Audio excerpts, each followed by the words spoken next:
ನಮಸ್ಕಾರ ವೀಕ್ಷಕರೇ, ನೀವು ನೋಡ್ತಾ ಇದ್ದೀರಾ ವಿಶ್ವವಾಣಿ ಮನಿ. ನಾನು ಕೇಶವ್ ಪ್ರಸಾದ್. ವೀಕ್ಷಕರೇ, ಭಾರತದಲ್ಲಿ ಸಾವಿರಾರು ವರ್ಷಗಳಿಂದ ಚಿನ್ನ ಅಂದರೆ ಮನೆ ಮಾತು. ಇಡೀ ಜಗತ್ತಿನಲ್ಲಿ ನೋಡಿದ್ರೆ ವೈಯಕ್ತಿಕವಾಗಿ ಅಂದರೆ ಹೌಸ್ ಹೋಲ್ಡ್ ಗೋಲ್ಡ್ ಲೆಕ್ಕ ಹಾಕಿದರೆ ಭಾರತದಲ್ಲಿ 25,000 ಟನ್ಗೂ ಹೆಚ್ಚು ಗೋಲ್ಡ್ ಇದೆ ಅಂತ ರಿಪೋರ್ಟ್ ಹೇಳುತ್ತೆ.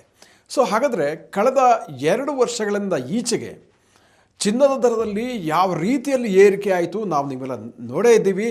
ಮುಂದೆ ಏನಾಗುತ್ತೆ, ಯಾವ ರೀತಿಯಲ್ಲಿ ಚಿನ್ನದಲ್ಲಿ ಇನ್ವೆಸ್ಟ್ಮೆಂಟ್ ಮಾಡಬಹುದು, ಚಿನ್ನದ ಹೂಡಿಕೆಯನ್ನು, ಚಿನ್ನದ ಬೈಯಿಂಗನ್ನು, ಚಿನ್ನದ ಖರೀದಿಯನ್ನು ಜನ ಯಾವ ರೀತಿಯಲ್ಲಿ, ಯಾವ ಆಲೋಚನೆಯಲ್ಲಿ, ಯಾವ ಚಿಂತನಾ ವಿಧಾನದೊಂದಿಗೆ ಮಾಡ್ತಾರೆ ಅನ್ನೋದ್ರ ಬಗ್ಗೆ ಇವತ್ತಿನ ವಿಶೇಷ ಎಪಿಸೋಡ್ ನಾವು ಸಾಕಷ್ಟು ಉಪಯುಕ್ತವಾದ ಮಾಹಿತಿಯನ್ನು ತಿಳಿದುಕೊಳ್ಳೋಣ. ಚಿನ್ನದ ಜೊತೆಗೆ ಬೆಳ್ಳಿಯಲ್ಲಿ ಆಗಿರುವಂತಹ ಬದಲಾವಣೆಯನ್ನು ಕೂಡ, ಬೆಳ್ಳಿಯ ಬೈಯಿಂಗ್ನಲ್ಲಿ, ಬೆಳ್ಳಿಯ ಇನ್ವೆಸ್ಟ್ಮೆಂಟ್ನಲ್ಲಿ ಆಗಿರುವಂತಹ ವಿಚಾರಗಳನ್ನು ಕೂಡ ಸಾಕಷ್ಟು ಒಳನೋಟಗಳನ್ನು ಇವತ್ತಿನ ಎಪಿಸೋಡ್ ನಾವು ತಿಳ್ಕೊಳ್ಳೋಣ.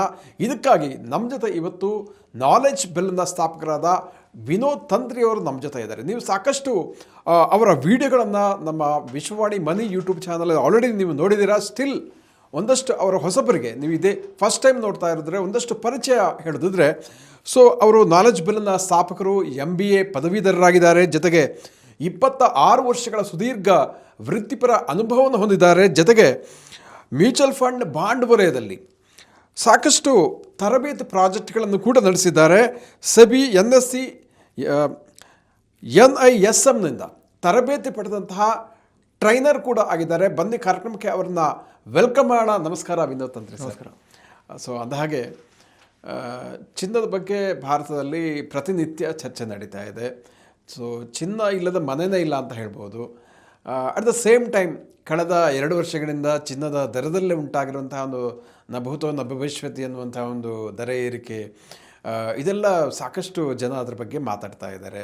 So at the same time ಚಿನ್ನದ ಗೋಲ್ಡ್ ಲೋನ್ ಕೂಡ ಇಂಡಿಯಾದಲ್ಲಿ ಜಾಸ್ತಿ ಆಗ್ತಾ ಇದೆ ಅಂತೆ. ಇಕನಾಮಿಕ್ ಟೈಮ್ಸಲ್ಲಿ ನಿನ್ನೆ ಮೊನ್ನೆ ರಿಪೋರ್ಟ್ ಕೂಡ ನೋಡಿದ್ದೆ. ಇನ್ವೆಸ್ಟ್ಮೆಂಟು ಒಂದು ಕಡೆ ಜಾಸ್ತಿ ಆಗ್ತಾ ಇದೆ, ಮತ್ತು ಕಡೆ ರೇಟು ಜಾಸ್ತಿ ಆಗ್ತಾ ಇದೆ. ಸೊ ಇಂಥ ಒಂದು ಸಂದರ್ಭದಲ್ಲಿ ಯಾಕೆ ಜನ ಚಿನ್ನವನ್ನು ಖರೀದಿ ಮಾಡ್ತಾರೆ, ಮತ್ತು ಅವರೊಂದು ಮನಸ್ಥಿತಿ ಯಾವ ರೀತಿ ಇರುತ್ತೆ, ಯಾವ ಒಂದು ಆಧಾರದಲ್ಲಿ ಅವರು ಚಿನ್ನವನ್ನು ಖರೀದಿ ಮಾಡ್ತಾರೆ. ಜೊತೆಗೆ ಬೆಳ್ಳಿಯ ರೇಟ್ ಕೂಡ ಅಬ್ನಾರ್ಮಲ್ ಆಗಿ ಏರಿಕೆ ಆಗಿದ್ದು KGಗೆ 4 ಲಕ್ಷವರೆಗೆ ಹೋಯ್ತಂತೆ. ಯಾರೂ ಇಮ್ಯಾಜಿನ್ ಮಾಡೋಕ್ಕೆ ಆಗಲ್ಲ. ಸೊ ನಂತರ ಸ್ವಲ್ಪ ಹೆಚ್ಚು ಕಮ್ಮಿ ಆಯಿತು, ಅದು ಬೇರೆ ವಿಷಯ. ಸೊ ಆದರೂ ಕೂಡ ಈ 2 ಲೋಹಗಳ ಬಗ್ಗೆ ಜನರಲ್ಲಿರುವಂಥ ಒಂದು ಆಸಕ್ತಿ, ಸೊ ಈ ಎಲ್ಲ ಹಿನ್ನೆಲೆಯಲ್ಲಿ ತಮ್ಮ ಒಂದು ಥಾಟ್ ಏನಂತ ಹೇಳ್ತೀರಾ ಅಂತ? ಹೌದು, ನೀವು ಹೇಳ್ದಂಗೆ ಚಿನ್ನ ಎಲ್ಲ ಮನೆ ಮಾತೆ. ಆದರೆ ಲಾಸ್ಟ್ 2 ವರ್ಷದಲ್ಲಿ ಚಿನ್ನ ತುಂಬ ಮನೆ ಮಾತಿಗಿಂತ ಮೀರಿ ಅದು ಇನ್ವೆಸ್ಟ್ಮೆಂಟಿಗೆ ಹೋಗಿ ತುಂಬ ಜನ ತುಂಬ ಇನ್ವೆಸ್ಟ್ಮೆಂಟ್ ಗೋಲ್ಡನ್ನು ಮಾಡಿದ್ದಾರೆ. ಹೌದು.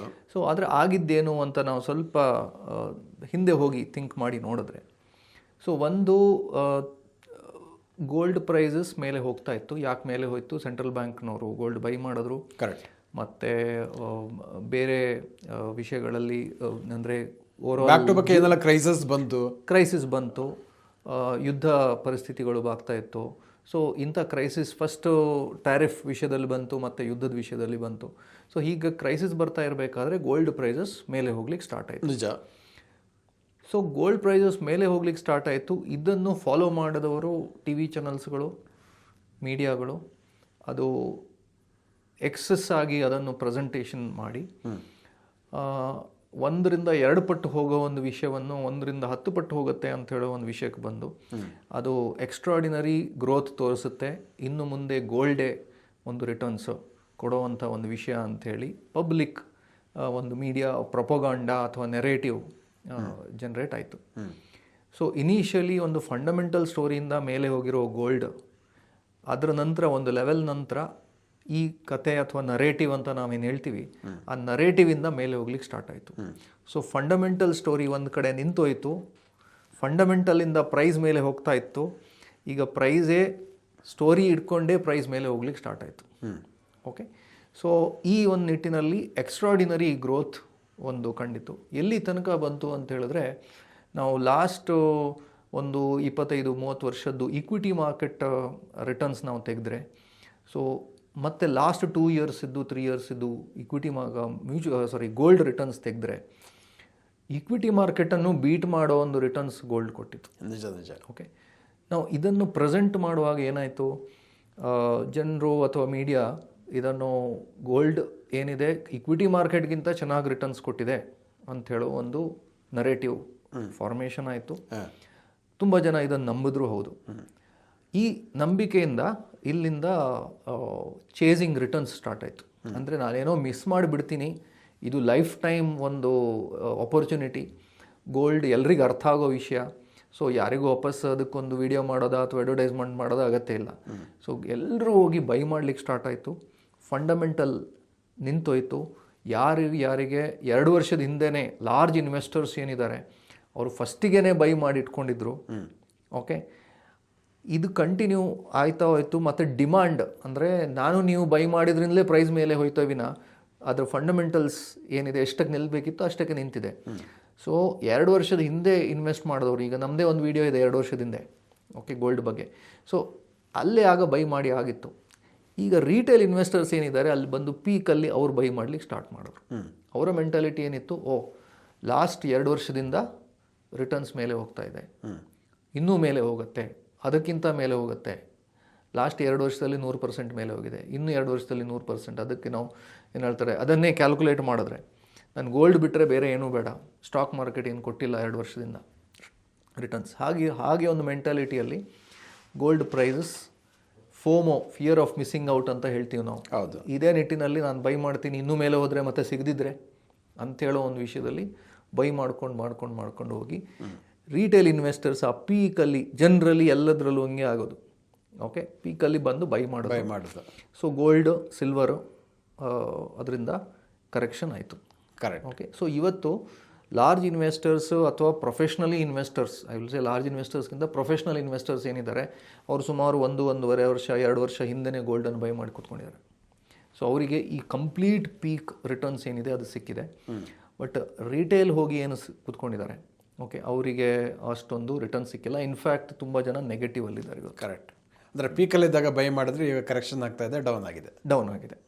ಓಕೆ, ಸೊ ಹಾಗಾದರೆ ನಿಮ್ಮ ಪ್ರಶ್ನೆ ಇರ್ಬೋದು ಏನಂತ ಹೇಳಿದ್ರೆ, ಸರ್ ಹಾಗಾದರೆ ಈ ನರೇಟಿವ್ ಏನಿತ್ತು? ಅಲ್ಲ, ಕರೆಕ್ಟ್. ನಾನು ಅದಕ್ಕೆ ಹೇಳೋಣ ಅಂತ ಇದೆ ನಿಮಗೆ. ಈ ಫಂಡಮೆಂಟಲ್ ಮತ್ತು ನರೇಟಿವ್ ಏನು ವ್ಯತ್ಯಾಸ ಇರುತ್ತೆ ಅನ್ನುವಂಥದ್ದು. ಸೊ ಫಂಡಮೆಂಟಲ್ ಅಂತ ಹೇಳಿದ್ರೆ ಬೇಸಿಕಲಿ ಪ್ರತಿಯೊಂದು ವಿಷಯಕ್ಕೊಂದು ವ್ಯಾಲ್ಯೂ ಅಂತ ಇದೆ, ಒಂದು ಪ್ರೈಸ್ ಅಂತ ಇದೆ. ಓಕೆ, ಸೊ ಅದಕ್ಕೆ ಎಷ್ಟು ವ್ಯಾಲ್ಯೂ ಹೆಚ್ಚಾಗ್ತಾ ಹೋಗುತ್ತೆ ಅದಕ್ಕೊಂದು ಪ್ರೈಸು ಹೆಚ್ಚಾಗ್ತಾ ಹೋಗುತ್ತೆ. ಓಕೆ, ಇಲ್ಲಿ ಏನಾಯಿತು, ವ್ಯಾಲ್ಯೂ ನಿಂತೋಯ್ತು. For example central bank buying ನಿಂತೋಯ್ತು. ಓಕೆ, ಒಂದು ಲೆವೆಲ್ ಆದಮೇಲೆ ನಿಮ್ಮ ಜಿಯೋಪೊಲಿಟಿಕಲ್ ಕಂಡೀಷನ್ಸು ಒಂದು ಲೆವೆಲ್ ಆದಮೇಲೆ ಅದನ್ನು ಸಪೋರ್ಟ್ ಮಾಡ್ತಾ ಇರಲಿಲ್ಲ. ಓಕೆ, ಯಾಕಂದರೆ ನಾವು ಕಲ್ತು ಬಂದಿರೋದೇನು, ಎನಿ ಕ್ರೈಸಿಸ್ ಬಂದಾಗ ಗೋಲ್ಡ್ ಪ್ರೈಸಸ್ ಮೇಲೆ ಹೋಗುತ್ತೆ, ಇದು ನಾವು ಕಲ್ತು ಬಂದಿರೋದು. ಸೊ ವಾರ್ ಆಯಿತು ಅಂತ ಹೇಳಿದ ಕೂಡಲೇ ಪ್ರೈಸ್ ಮೇಲೆ ಹೋಗ್ಲಿಕ್ಕೆ ಸ್ಟಾರ್ಟ್ ಆಯಿತು. ನಮ್ಮ ಥಿಯರಿ ಕರೆಕ್ಟ್ ಆಗ್ತಾ ಇದೆ. ಸೊ ಎಲ್ಲರೂ ಬೈ ಮಾಡ್ಲಿಕ್ಕೆ ಸ್ಟಾರ್ಟ್ ಆಯಿತು. ಒಂದು ಲೆವೆಲಿಗೆ ಬಂದ ಮೇಲೆ ಪ್ರೈಸ್ ಮಾತ್ರ ಮೇಲೆ ಹೋಯಿತು, ಫಂಡಮೆಂಟಲ್ಸ್ ಏನೂ ಚೇಂಜಸ್ ಆಗಿಲ್ಲ. ಓಕೆ, ಸೊ ಅದರಿಂದ ಪ್ರೈಸ್ ಮೇಲೆ ಹೋಯಿತು. ಪ್ರೈಸ್ ಯಾಕೆ ಮೇಲೆ ಹೋಯಿತು? ಎಲ್ಲರೂ ಬೈ ಮಾಡ್ತಾಯಿದ್ರು, ಡೊಮೆಸ್ಟಿಕ್ ಬೈಯಿಂಗ್ ಸ್ಟಾರ್ಟ್ ಆಯಿತು. ಸೊ ಪ್ರೈಸ್ ಮೇಲೆ ಹೋಗ್ತಾ ಇದೆ ಅಂತ ಬೈ ಆಗ್ತಾಯಿದ್ರು. ಸೊ ಈ ಪ್ರೈಸ್ ಏನಿದೆ ಈ ಒಂದು ಲೆವೆಲಿಗೆ ಬಂದು ನಿಲ್ಲುತ್ತೇವಿನ ಅದು ಹಾಗೇ ಪ್ರತಿ ವರ್ಷ 50% 100% ಕೊಡ್ತಾ ಹೋಗೋದು ಅದು ಅಸಾಧ್ಯವಾದ ಮಾತು. ಸೊ ಈ ನರೇಟಿವ್ಸಿಂದ ಪ್ರೈಸ್ ಮೇಲೆ ಹೋಯ್ತಾ ವಿನ ಫಂಡಮೆಂಟಲ್ಸಿಂದ ಅಲ್ಲ. ಸೊ ಈಗ ಈ ಫಂಡಮೆಂಟಲ್ ಮತ್ತು ನರೇಟಿವ್ ಡಿಫ್ರೆನ್ಸ್ ಏನಂತ ಹೇಳಿದರೆ ತಾವು, ಫಂಡಮೆಂಟಲ್ಸ್ ಒಂದು ಹಂತಕ್ಕೆ ನಿಂತು ಬಿಡುತ್ತೆ, ನಂತರದ ಎಕ್ಸ್ಟ್ರಾ ಆರ್ಡಿನರಿ ರೈಸಸ್ ಆಗುವಂಥದ್ದು ನರೇಟಿವ್ನಿಂದ ಅಂತ. ಸೊ ಹಾಗಿದ್ರೆ ಈಗ ಫಂಡಮೆಂಟಲನ್ನು ನಿರ್ಧಾರ ಮಾಡುವಂಥದ್ದು ಡಿಮಾಂಡ್ ಆ್ಯಂಡ್ ಸಪ್ಲೈನ ಅಥವಾ ಬೇರೆ ಕಾರಣಗಳು ಅದಕ್ಕೆ ಆ್ಯಡ್ ಆಗುತ್ತಾ, ಹೇಗೆ? ಹೌದು. ಸೊ ಇಂಪಾರ್ಟೆಂಟಾಗಿ ಏನಿತ್ತು ನರೇಟಿವ್, ಇದನ್ನು ಸ್ವಲ್ಪ ನಾವು ಅಂಡರ್ಸ್ಟ್ಯಾಂಡ್ ಮಾಡ್ಕೊಳ್ಳೋಣ. ನರೇಟಿವ್ ಏನಿತ್ತು ಅಂತ ಹೇಳಿದ್ರೆ, ಫಸ್ಟು ಜಿಯೋಪೊಲಿಟಿಕಲ್ ಕಂಡೀಷನ್ಸಿಂದ ಹಿಂಗಾಗ್ತಾ ಇದೆ. ಸೆಕೆಂಡು ಸಿಲ್ವರ್, ಎಸ್ಪೆಷಲಿ AI ಭೂಮಿಂದ ಸಿಲ್ವರದ್ದು ಯೂಸ್ ಹೆಚ್ಚಾಗುತ್ತೆ ಅಂತೇಳಿ. ಯಾಕಂದರೆ ಸಿಲ್ವರ್ ಏನಿದೆ ಒಂದು most important requirement for AI. Okay, ನಾನು AI ಎಕ್ಸ್ಪರ್ಟ್ ಅಲ್ಲ, ಬಟ್ ಓದಿರೋದು ಏನಿದೆ ನೋಡಿದ್ರೆ ಅದು that is one of the semiconductor ಮತ್ತು ಸೆಮಿಕಂಡಕ್ಟರ್ ಯೂಸಸ್ಸಿಗೂ ಒಂದು ಯೂಸ್ ಆಗುತ್ತೆ. AI, semiconductor use, industrial use, ಇದು 3 ಅಂದರೆ EV ಎಲ್ಲ ಬರ್ತಾ ಇದೆ. EVಗೆ ಸಿಲ್ವರ್ ಯೂಸ್ ಇದೆ. ಕರೆಕ್ಟ್. ಸೊ ಇದೆಲ್ಲ ಸ್ಟೋರೀಸ್ಗಳು ತುಂಬ ಎಕ್ಸ್ಟ್ರಾಡಿನರಿ ಹೈಪ್ ಆಯಿತು. ನಮ್ಮ ಸೋಲಾರ್ಗಳಿಗೆ ಸಿಲ್ವರಿದ್ದು ಯೂಸ್ ಇದೆ. So solar energy industries grow ಆಗ್ತಾ ಇದೆ. ಎಲ್ಲ ಇ ವಿ ಕಾರ್ಗಳೇ, ಇ ವಿ ಟೂ ವೀಲರ್ಸ್ಗಳೇ ಇರುತ್ತೆ. ಸೊ ಅದಕ್ಕೆ ಬೇಕಾಗುತ್ತೆ. ಸೆಮಿ ಕಂಡಕ್ಟರ್ ಯೂಸ್ ಆಗುತ್ತೆ, ಎ ಐ ರಿಲೇಟೆಡ್ ಯೂಸ್ ಆಗುತ್ತೆ ಅಂಥೇಳಿ ಎಲ್ಲ ಒಂದು ನರೇಟಿವ್ ಕ್ರಿಯೇಟ್ ಆಯಿತು. ಈಗ ಪ್ರಶ್ನೆ, ಈ ನರೇಟಿವ್ ಸುಳ್ಳ ಅಂತ ಇರ್ಬೋದು. ಓಕೆ, ಡೆಫಿನೆಟ್ಲಿ ನರೇಟಿವ್ ಸುಳ್ಳಲ್ಲ. ಓಕೆ, ಎ ಐಗೂ ಗೋಲ್ಡಿಗೂ ಅಷ್ಟು ಕನೆಕ್ಷನ್ ಇಲ್ಲ. Okay, but silver definitely silver use ಇದೆ, ಇಂಡಸ್ಟ್ರಿಯಲ್ ಯೂಸಿಗಿದೆ, ಹೌದು, ಇ ವಿ ಯೂಸಿಗಿದೆ, ಸೋಲಾರ್ ಯೂಸಿಗಿದೆ. Okay, but suppose 1x amount silver use ಆಗತ್ತಾದರೆ ನಾವು ಪ್ರೊಜೆಕ್ಟ್ ಮಾಡಿದ್ದು, ಮೀಡಿಯಾ ಪ್ರೊಜೆಕ್ಟ್ ಮಾಡಿದ್ದು, ಅವ್ರ ಇನ್ವೆಸ್ಟರ್ಸ್ ಎಣಿಸ್ಕೊಂಡಿದ್ದು ಅದು 10x ಅಥವಾ 100x ಯೂಸ್ ಆಗುತ್ತೆ ಅಂಥೇಳಿ. ಓಕೆ, ಸೊ ನರೇಟಿವ್ ಒಂದು ಲೆವೆಲಲ್ಲಿ ಪ್ರೈಸ್ ಮೂಮೆಂಟ್ ನಿಂತು ಹೋಗುತ್ತೆ. ಅದೇ ಆಗಿರೋದೀಗ. ಓಕೆ, ಸೊ ಈ ಸ್ಟೋರಿಗಳು ಸತ್ಯನಾ? ಹೌದು. ಆದರೆ ನಾಳೆಯಿಂದಲೇ ಅದರದ್ದು ಇಂಪ್ಯಾಕ್ಟ್ ಆಗ್ತಾ ಇದೆಯಾ ಗ್ರೌಂಡ್ ಲೆವೆಲಲ್ಲಿ? ಇಲ್ಲ. ಕರೆಕ್ಟ್. ಸೊ ಗ್ರೌಂಡ್ ಲೆವೆಲಲ್ಲಿ ಅಷ್ಟು ಇಂಪ್ಯಾಕ್ಟ್ ಆಗ್ತಾ ಇರದೇ ಇರೋದ್ರಿಂದ ಈ ಪ್ರೈಸ್ಗಳು ನಿಂತು ಹೋಗಿಬಿಟ್ಟಿದ್ದಾವೆ. ಸೊ ಇಲ್ಲಿಂದ ಕೆಳಗೆ ಹೋಗುತ್ತೋ ಮೇಲೆ ಹೋಗುತ್ತೋ ಗೊತ್ತಿಲ್ಲ, ಬಟ್ ಅಟ್ಲೀಸ್ಟ್ ಸ್ಟೆಬಿಲೈಸ್ ಆಗ್ಬೋದು ಅಲ್ಲೇ. ಇನ್ನೊಂದು ವಿಷಯ ನಾವು ನೋಡ್ತಾ ಇರಬೇಕಾಗಿರೋ, ಸ್ಟ್ಯಾಟಿಸ್ಟಿಕಲಿ ನಾನು ನೋಡಿದ್ರೆ ಇಕ್ವಿಟಿ ಮಾರ್ಕೆಟನ್ನು ಬೀಟ್ ಮಾಡದೆ ಅಂಥೇಳಿ ಒಂದು ಗೋಲ್ಡಿದ್ದು ಒಂದು ಪ್ರೊಪಗಾಂಡ ನಡೀತಾ ಇತ್ತು, ವಿಚ್ ಇಸ್ ಸತ್ಯನೂ ಹೌದು. ಓಕೆ, ಆದರೆ ನೀವು ಎವ್ರೇಜ್ ರಿಟರ್ನ್ ಆಫ್ ಗೋಲ್ಡ್ ತೆಗೆದ್ರೆ ಲಾಸ್ಟ್ 2 years ಅಥವಾ 3 years ಇದು ಗೋಲ್ಡ್ ರಿಟರ್ನ್ ಡಿಲೀಟ್ ಮಾಡಿ ಅದ್ರದ್ದು ವಿಷಯ ತೆಗೆದಾಕಿ ಉಳಿದ ಲಾಸ್ಟ್ ಸೋ ಮೆನಿ ಇಯರ್ಸ್ ಇದ್ದು ನಾವು ರಿಟರ್ನ್ಸ್ ತೆಗೆದ್ರೆ ಗೋಲ್ಡ್ ಇದ್ದು ರಿಟರ್ನ್ ಒಂದು 8-9% ಮೀರಿ ಹೋಗಲಿಲ್ಲ. ಆದರೆ ಈಕ್ವಿಟಿ ಮಾರ್ಕೆಟ್ ರಿಟರ್ನ್ ಏನಿದೆ ಅದು 12-14-15% ತನಕ ಹೋಗಿದೆ, ಜಾಸ್ತಿ ಹೋಗಿದೆ. ಸೊ ನಾವು ಖಾಲಿ ಒಂದು 2 ವರ್ಷದ್ದು ಒಂದು ಸ್ಟ್ಯಾಟಿಸ್ಟಿಕ್ಸ್ ನೋಡಿ ಹಿಂದೆ ಎಲ್ಲ ಮರ್ತು ಬಿಟ್ಟರೆ ಅದು ಮುಂದಿನ ದಿನಗಳಲ್ಲಿ ನಾವು ಇನ್ವೆಸ್ಟ್ ಮಾಡೋದು ಕಷ್ಟ ಆಗುತ್ತೆ. ಒಂದು ಅರ್ಥ ಮಾಡ್ಕೊಳ್ಳಿ, ಪ್ರೈಸ್ ಹಿಸ್ಟ್ರಿ ನೋಡಬೇಕು ಅಂತ ತಾವು ಹೇಳ್ತೀರಿ. ಹೌದು, ಹಿಸ್ಟ್ರಿ ನೋಡಬೇಕು, ಎಷ್ಟು ನೋಡಬೇಕು ಅಷ್ಟೇ ನೋಡಬೇಕು, ಅದೂ ಹೌದು. ಪ್ರೈಸ್ ಮೂಮೆಂಟ್ ಆಗೋದು ಫಾರ್ವರ್ಡ್ ಲುಕ್ಕಿಂಗಲ್ಲಿ, ಅಂದರೆ ಮುಂದೆ ನೋಡ್ಕೊಂಡು ಹೋಗುತ್ತೆ ಮಾರ್ಕೆಟ್. ಓಕೆ, ಮುಂದೆ ನೋಡ್ಕೊಂಡು ಹೋಗುತ್ತೆ, ಮುಂದೆ ಏನು ಬಿಸ್ನೆಸ್ ಇದೆ. ಈಗ ನಿಮ್ಮ ಒಂದು ಕಂಪನಿ ಇದೆ, ಲಿಸ್ಟೆಡ್ ಕಂಪನಿ ಇದೆ, ಆದರೆ ನಿಮ್ಮ ಲಿಸ್ಟೆಡ್ ಕಂಪನಿ ಎಷ್ಟು ಪ್ರಾಫಿಟ್ ಜನ್ರೇಟ್ ಮಾಡ್ತಾ ಇದೆ, ನಿಮ್ಮ ಲಿಸ್ಟೆಡ್ ಕಂಪ್ನಿದ ಆ ಪ್ರಾಡಕ್ಟಿಗೆ ಎಷ್ಟು ಡಿಮಾಂಡ್ ಇದೆ, ಅದರ ಬೇಸಿಸ್ ಮೇಲೆ ಪ್ರೈಸ್ ಮುಂದೆ ಹೋಗ್ತಾ ಇರುತ್ತೆ. ವೆರೇಸ್ ಇನ್ವೆಸ್ಟರ್ಸ್ ಏನು ನೋಡ್ತಾರೆ, ರೇರ್ ಮಿರರು ನೋಡ್ತಾರೆ. ಡ್ರೈವಿಂಗ್ ಮಾಡಬೇಕಾದ್ರೆ ರೇರ್ ಮಿರರು ನೋಡ್ತೀರಾ, ಫ್ರಂಟು ನೋಡ್ತೀರಾ, ಬಟ್ ಪ್ರೈಸ್ ರೇರ್ ಮಿರರ್ ಕಡಿಮೆ ನೋಡೋದು. ಸೊ ಖಾಲಿ ರೇರ್ ಮಿರರೇ ನೋಡ್ಕೊಂಡು ನೀವು ಹೋಗ್ತಾ ಇದ್ದೀರಾ ಆದರೆ ಆಕ್ಸಿಡೆಂಟ್ ಆಗೋದು ಕನ್ಫರ್ಮು. ಸೊ ಇನ್ವೆಸ್ಟರ್ಸ್ ಏನಾಯಿತು, ಲಾಸ್ಟ್ 2 yearsಯಿಂದ ಓಕೆ 70% 100% ರಿಟರ್ನ್ ಕೊಟ್ಟಿದೆ ಗೋಲ್ಡು, ಇನ್ನು ಮುಂದೇನೂ ಕೊಡುತ್ತೆ ಅಂಥೇಳಿ ಇನ್ವೆಸ್ಟ್ಮೆಂಟ್ ಸ್ಟಾರ್ಟ್ ಆಯಿತು. ಸೊ ಇದು ಓವರಾಲ್ ಆಗಿರೋ ಪಿಕ್ಚರ್ ನಿಮ್ಮ ಮಾರ್ಕೆಟ್. ಅಂದರೆ ಇನ್ವೆಸ್ಟರ್ಸ್ ಹಿಸ್ಟ್ರಿ ನೋಡಲಿಲ್ಲ, ಕರೆಂಟ್ ಪ್ರೈಸ್ ನೋಡಿಬಿಟ್ಟು ಹಾಕಿದ್ರು ಅಂತಾರೆ. Correct sir. ಹಾಗಿದ್ರೆ ಇವಾಗ ನರೇಟಿವ್ನಿಂದಾಗಿ ಯಾವ ರೀತಿಯ ಒಂದು ಕಡೆ ಅದು ನರೇಟಿವ್ ಸತ್ಯ, ಬಟ್ ಇನ್ನೊಂದು ಕಡೆ ಅದರ ಅಬ್ನಾರ್ಮಲ್ ಪ್ರೈಸ್ ಏರಿಕೆಯಿಂದ ಯಾವ ರೀತಿ ರಿಟೇಲ್ ಇನ್ವೆಸ್ಟರ್ ತಪ್ಪು ಮಾಡಿದ್ರು ಅಂತಲೂ ಹೇಳಿದ್ದಾರೆ. ಸೊ ಹಾಗಿದ್ರೆ ಈ ನರೇಟಿವ್ ಅನ್ನುವಂಥದ್ದು ಇಂಪ್ಯಾಕ್ಟ್ ಆಗುವಂಥದ್ದು ಬರೀ ಗೋಲ್ಡ್ ಸಿಲ್ವರ್ ಮಾತ್ರನಾ ಅಥವಾ ಬೇರೆ ಕಡೆನೂ ಆಗ್ತಾ ಅನ್ನುವಂಥದ್ದು ಒಂದು ಪ್ರಶ್ನೆ. ಸೊ ಎರಡನೇದಾಗಿ ಹಾಗಿದ್ರೆ ಓಕೆ, ಈಗ ನರೇಟಿವ್ನ ನೋಡಿಕೊಂಡು ಈಗ ಪೀಕಲ್ಲೇ ರಿಟೇಲ್ ಇನ್ವೆಸ್ಟರ್ಸ್ ಇನ್ವೆಸ್ಟ್ ಮಾಡಿದ್ದಾರೆ, ಈಗ ಕರೆಕ್ಷನ್ ಆಗಿದೆ. ಸೊ ಅವರು ಹಾಗಿದ್ರೆ ಏನು ಮಾಡಬೇಕು, ಏನು ಮಾಡಬಹುದು ಅಂತ ಹೇಳ್ತೀರಾ ಅಂತ? ಸೊ ಫಸ್ಟ್ ನೀವು ಕೇಳಿದ ಪ್ರಶ್ನೆಗೆ, ಈಗ ಕರೆಂಟ್ಲಿ ನೆರೇಟಿವ್ ನೋಡಿಕೊಂಡು ಇನ್ವೆಸ್ಟ್ಮೆಂಟ್ ಮಾಡಿರೋದು ಗೋಲ್ಡಲ್ಲಿ ಮಾತ್ರ ಆಗಿರೋದಾ, ಸಿಲ್ವರಲ್ಲಿ ಮಾತ್ರ ಆಗಿರೋದಾ, ಬೇರೆ ಇನ್ವೆಸ್ಟ್ಮೆಂಟ್ಸಲ್ಲೂ ಆಗಿದೆ ಅಂತ ನೀವು ಜಸ್ಟ್ ಸ್ವಲ್ಪ ಹಿಸ್ಟ್ರಿ ನೋಡಿದ್ರೆ, ಈಗ ಸ್ಟಾಕ್ ಮಾರ್ಕೆಟಲ್ಲೂ ಹಂಗೆ ಆಗೋದು. Okay, stock market correction point of ಅಲ್ಲಿ ಇರಬೇಕಾದ್ರೆ, ಅಂದರೆ ಒಂದು 15% 20% ಬಿದ್ದಿದೆ ಅಂತ ಆದಾಗ ರಿಟೇಲ್ ಇನ್ವೆಸ್ಟರ್ಸ್ ಹೊರಗೋಗ್ಬಿಡ್ತಾರೆ. ಆ್ಯಕ್ಚುಲಿ ಅದೇ ಇನ್ವೆಸ್ಟ್ಮೆಂಟ್ ಮಾಡೋ ಟೈಮ್ ಅದು. ಓಕೆ, ಸೊ ನಾವು ಆಲ್ರೆಡಿ ಒಂದು ಇಂಗ್ಲೀಷಲ್ಲಿ ಹೇಳ್ತೀವಿ, without seeing red you can't see green. Okay, ನಿಮ್ಮ ಪೋರ್ಟ್ಫೋಲಿಯೋ ರೆಡ್ಡಿಗೆ ಹೋದರೆ ಮಾತ್ರ ಮುಂದೆ ಗ್ರೀನ್ ಬರುತ್ತೆ. ಓಕೆ, ಇಲ್ಲ ನಾನು ಗ್ರೀನಲ್ಲಿ ಮಾತ್ರ ಇರ್ತೀನಿ, ನಂಗೆ ಗ್ರೀನೇ ನೋಡಬೇಕು ಅಂತ ಹೇಳಿದ್ರೆ ಅಂಥ ಇನ್ವೆಸ್ಟರ್ಸು ಆಗಾಗ ಚೇಂಜ್ ಮಾಡ್ತಾ ಇರ್ತಾರೆ, ಅವರಿಗೇನು ಕೈಗೆಟಗೋದಿಲ್ಲ. ಓಕೆ, ಸೊ ಇನ್ವೆಸ್ಟಿಂಗ್ ಮತ್ತು ಟ್ರೇಡಿಂಗಲ್ಲಿ ಅದೇ ಡಿಫ್ರೆನ್ಸ್ ಇರೋದು. ಸೊ ನೀವು ಡೌನ್ ಸೈಡ್ ಇರಬೇಕಾದ್ರೆ ಇನ್ವೆಸ್ಟ್ಮೆಂಟ್ ಮಾಡಬೇಕು. ಸೊ ಜನರಲಿ ಏನಾಗುತ್ತೆ, ಡೌನ್ ಸೈಡ್ ಇರಬೇಕಾದ್ರೆ ಐದರ್ ಇನ್ವೆಸ್ಟ್ ಮಾಡೋದಿಲ್ಲ, ಆರ್ ಅದನ್ನು ಇದು ಬೇಡ ನನಗೆ ಅಂತ ಬಿಟ್ಬಿಡ್ತಾರೆ. ಪೀಕ್ ಬಂದಾಗ ಅವರು ಎಗೈನ್ ರೇರ್ ಮಿರರ್ ನೋಡ್ತಾರೆ. ಹಿಂದೆ ಏನಾಗಿದೆ, ಲಾಸ್ಟ್ 2 years FD ರಿಟರ್ನ್ಸ್ ನೋಡಿದಂಗೆ ನೋಡ್ತಾರೆ. ಈಗ ನೀವು ಬ್ಯಾಂಕಿಗೆ ಹೋದರೆ FD ರಿಟರ್ನ್ ಅವ್ರು ಹೇಳ್ತಾರೆ ನೋಡಿ ಇಲ್ಲಿ 1 year return, 2 year return, 3 year return. But mutual ಫಂಡಲ್ಲಿ ಹಂಗಲ್ಲ.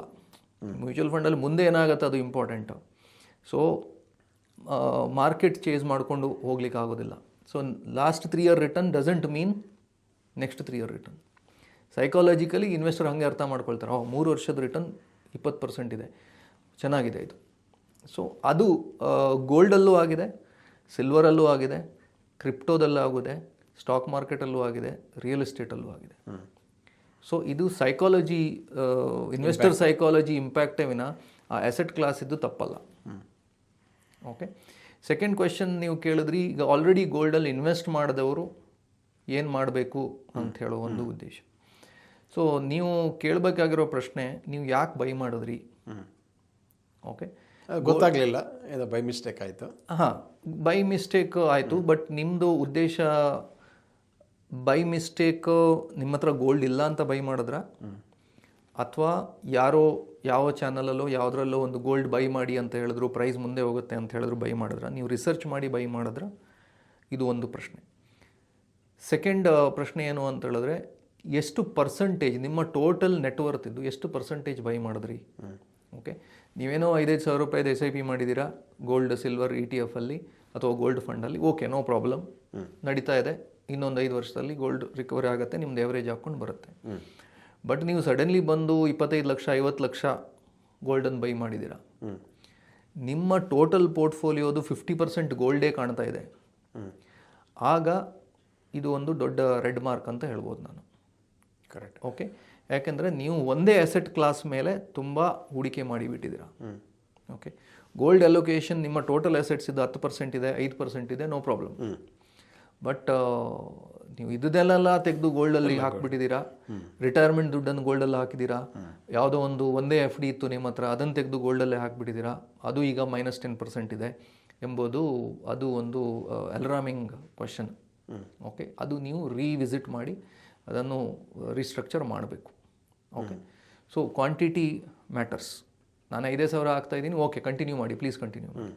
ಇನ್ನೊಂದು ಕ್ವೆಶನ್, ಅಸೆಟ್ ಅಲೋಕೇಶನ್ ಏನಿದೆ. ಓಕೆ, ಸೊ ಫಾರ್ ಎಕ್ಸಾಂಪಲ್ ನೀವು 2-3 ವರ್ಷದ ಮುಂಚೆ ಗೋಲ್ಡಲ್ಲಿ ಇನ್ವೆಸ್ಟ್ ಮಾಡಿದ್ದೀರಾ ಆದರೆ, ಸಿಚುವೇಶನ್ಸ್ ಬೇರೆ ಬೇರೆ ಆಗುತ್ತೆ. ಸೊ 3 ವರ್ಷದ ಮುಂಚೆ ಮಾಡಿದ್ದೀರಾ, ಗೋಲ್ಡ್ ಒಂದು ರೇಟ್ ಇತ್ತು, ಇವತ್ತದು ಡಬಲ್ ಆಗಿದೆ ಆದರೆ, ಇನ್ನೂ ಮೇಲೆ ನೋಡ್ಕೊಂಡು ಇನ್ನೂ ಮೇಲೆ ಹೋಗುತ್ತೆ ಗೋಲ್ಡ್ ಅಂಥೇಳಿ ಕೂತ್ಕೊಳ್ಳೋಕ್ಕಿಂತ ಅದನ್ನು ಒಂದು ಪೋರ್ಷನ್ ಸೆಲ್ ಮಾಡಿ. ಈಗೇನು ಡೌನ್ ಇದೆ, ಮಾರ್ಕೆಟ್ ಡೌನ್ ಇದೆ, ಕರೆಕ್ಟ್. ಇವತ್ತು ಇಲ್ಲಿ ಇನ್ವೆಸ್ಟ್ ಮಾಡೋ ಒಂದು ಟೈಮು. ಓಕೆ, ಸೊ ಅಲ್ಲಿ ಸೇಲ್ ಮಾಡಿ, ಅಂದರೆ ಯಾವುದು ಕಾಸ್ಟ್ಲಿ ಆಗಿದೆ ಅದನ್ನು ಸೇಲ್ ಮಾಡಿ, ಯಾವುದು ಚೀಪಾಗಿ ಸಿಗ್ತಾ ಇದೆ ಅಲ್ಲಿ ರೀಇನ್ವೆಸ್ಟ್ ಮಾಡೋದು ಬುದ್ಧಿವಂತಿಕೆ.